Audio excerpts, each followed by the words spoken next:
الحمدللہ رب العالمین، الصلاۃ والسلام علی رسول الکریم۔ اللہ کے رسول صلی اللہ علیہ وسلم کا ارشاد ہے کہ ایک انسان کے جھوٹا ہونے کے لیے اتنا کافی ہے کہ وہ سنی سنائی بات کو بیان کرتا پھرے۔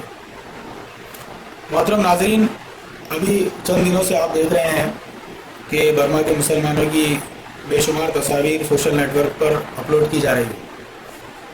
برما کے مسلمانوں کے ساتھ جھوٹی تصاویر اپلوڈ کر کے بھدا مذاق مت کیجیے۔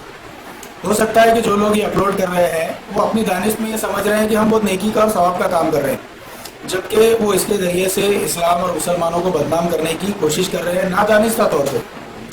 دیکھیے، برما کے مسلمانوں کے ساتھ جو ہوا اس میں کوئی شک نہیں، ان کے ساتھ ظلم ہوا، ان کے ساتھ زیادتی ہوئی، لیکن آپ ایک تصویر جو کسی اور واقعے کی ہے اس واقعے کو برما کے ساتھ چسپاں کر کے اگر پیش کرے تو آج ایجوکیشن کا زمانہ ہے، سوشل نیٹ ورک کا زمانہ ہے۔ دوسری قومیں جو ٹھوک بجا کر چیزیں لینے کی آتی ہے وہ یہ سمجھتے ہیں کہ مسلمان جو ہے تو یہ جھوٹے ہیں اور اس طرح کی فیک چیزیں جو تو کرتے ہیں، جبکہ حقیقت میں یہ ہے کہ مسلمانوں کے ساتھ ظلم ہو رہا ہے۔ ہم آپ کو یہاں پر ایک اور بات ان تصویروں کا جو خطرناک نقصان ہے وہ بھی بتانا ضروری سمجھتے ہیں، وہ یہ روتے بلبلاتے لوگ، ہاتھ جوڑتے لوگ، مدد کے لیے بھیک مانگتے لوگ آپ بتا رہے ہیں، اس کا ایک منفی اثر ہماری آئندہ نسلوں پر پڑ سکتا ہے۔ جو چھوٹے معصوم بچے ہیں ان کے اوپر بہت خطرناک اثر اس کا پڑتا ہے۔ اس کے بعد آپ دیکھیے کہ جو واقعات حوصلہ بخشنے والے ہیں ان واقعات کو پیش کرنا چاہیے۔ ہماری ایک ملت کا ایک حصہ ہے فلسطین کے مسلمان، جو اسرائیل کے خطرناک ٹینکوں کے سامنے، جدید ترین ہتھیاروں کے سامنے اپنا پتھر سے جو تو مقابلہ کرتے ہوئے بہادری کے ساتھ نظر آتے ہیں۔ یہ تصویریں ہم کو ایک ہمت اور ایک حوصلہ جو تو بخشتی ہے۔ آپ دیکھیے کہ ہم نے کچھ ریسرچ کی ہے اس کے تعلق سے۔ گوگل پہ اگر آپ ڈالیں جو تصاویر اپلوڈ ہو رہی ہے تو خود آپ نے خود دیکھی ہوگی، جو سوشل نیٹ ورک پہ ہمیشہ ٹچ میں رہتے ہو تصاویر، ہم یہاں پر آپ کو کچھ چیزیں گوگل کے اوپر کرنا چاہتے ہیں۔ دیکھیے، سب سے زیادہ جو تصویریں آ رہی ہے تو یہ تصویر پانی میں کچھ لاشیں پڑی ہوئی ہے معصوم بچوں کی، اس قسم کی آ رہی ہے۔ اب دیکھیے، اس کے اندر ہم نے گوگل میں ڈالا ہے سائیکلون نرگس باڈی۔ سائیکلون ایک نرگس نام کا ایک طوفان آیا تھا، آپ کو یاد ہوگا، تو اس کے اندر جو باڈیز ہے تو یہ باڈیز جو ڈالی ہوئی ہے، اس میں جانور بھی سڑے ہوئے ہیں، انسان بھی مرے ہوئے ہیں، پانی کے اندر جو تو لاشیں سڑ رہی ہے، اور اس میں جو تصویریں جلنے کی، جو باڈیوں کو جلانے کی ہے، تو یہ تصویریں ایسی ہے کہ اس وقت چونکہ اتنے لوگوں کی یعنی اس کی وجہ سے بیماریاں پھیل رہی تھی تو باڈیوں کو جو تو جلایا گیا۔ پھر اس میں آپ دیکھیے کہ کچھ معصوم بچوں کی تصاویر وغیرہ بھی ڈالی ہوئی ہے۔ یہ تصویر جو ہے تو بہت زیادہ گشت کر رہی ہے، اس کو ہم جو ہے تو بڑی کر کے بتاتے ہیں اس امیج کو۔ یہ ہم نے اس میں سرچ پہ نرگس سائیکلون باڈیز جو ہے تو ڈالا ہے۔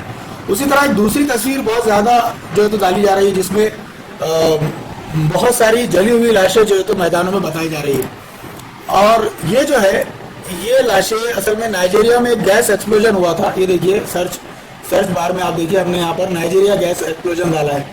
اس کے اندر جو لوگ جلے تھے، اس حادثے کا شکار ہوئے تھے، ان کی لاشیں اس کو بھی برما کے مسلمانوں کی بول کر بتائی جا رہی ہے۔ یہ صرف ہم نے چند مثالیں لی ہے، وہاں پر جو حوصلہ بخشنے والے واقعات ہیں اس کو بھی ہمیں پیش کرنا چاہیے۔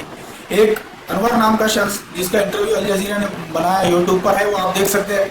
اس نے جو بیان دیا ہے کہ 200 سے 250 لوگوں کا موب جب ہم پر حملہ کرنے کے لیے آیا تو ان کے پاس بندوقیں تھی، ہتھیار تھے، ہمارے پاس کچھ بھی نہیں تھا، ہم نہتے تھے۔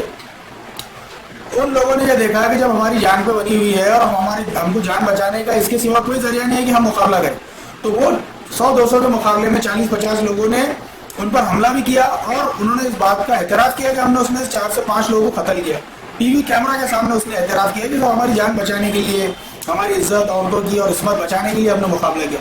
تو ہم اس کے ذریعے بتانا چاہ رہے ہیں کہ خدا را جو ہے تو برما کے مسلمانوں کا مذاق، جھوٹی تصویریں ڈال کر مت کیجیے، اور صرف برما کے معاملے میں نہیں، کسی بھی معاملے میں اگر آپ کے پاس کوئی تصویر آتی ہے، ہندوستان کا معاملہ ہو، ہمارے ملک کا معاملہ ہو، فسادات کی فوٹوز آتی ہے، تصویریں آتی ہے، تو پہلے آپ خود تحقیق کریں۔ آپ کے پاس دروازے تحقیق کے کھلے ہوئے ہیں، انٹرنیٹ کے کھلے ہوئے ہیں، فون ہو گیا آسان، تو شہر کے کسی آدمی سے فون کیجئے، کوئی نیٹ ورک جو آرگنائزیشنز کا نیٹ ورک ہے ان سے رابطہ کیجئے کہ صاحب ہم کو ایسی خبر ملی ہے اور ہم جو ہے تو وہاں پر ہمارے پاس کوئی ذریعہ نہیں ہے، تو آپ کو یہ چاہیے کہ آپ اس پہ تحقیق کے بعد جو ہے تو کام کریں۔